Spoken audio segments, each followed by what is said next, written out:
One of the biggest conversations that comes up with every single buyer and seller during the due diligence period is the question of closing costs versus repairs. So let me break this down for you in a very quick pro-con of both sides so you understand. Let's start with seller repairs. The pro of that is, for a buyer, everything that you've asked for is handled prior to closing. It means that you have less to tackle when you take over that home ownership. The con, however, is those repairs do not have to be to the level that you want them to be. It is only done to the letter of the amendment. So the quality of the work or who did the work might not be as satisfactory to you. But if the seller did it to the letter, then they're fine. Sellers, keep in mind, for you, a con is those repairs might be much more expensive than you thought they were. So that can be detrimental if you're thinking that you're only spending a few $100 and then it ends up being a few thousand. On the pro side for you, sellers, honestly, you can do it as cheaply as you want. So whereas the buyer might want you to use the guy that's going to charge $1,000, you can get your handyman to do it for a couple of hundred. Not too shabby.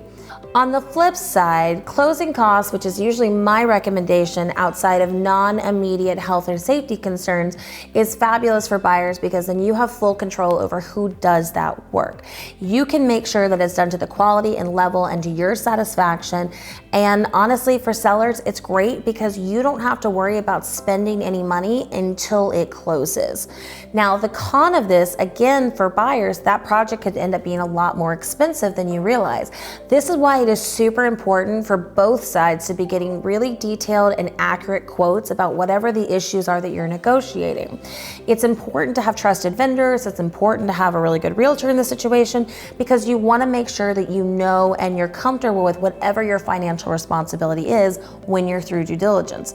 Now, I will make one really quick comment on whoever you're working with as your realtor should 100% be able to talk to you about that amendment to address concern and really make sure that you understand the language.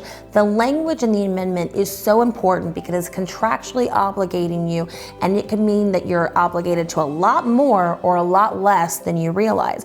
And you want to make sure if you're asking for repairs or you're agreeing to repairs, you know exactly what you've agreed to.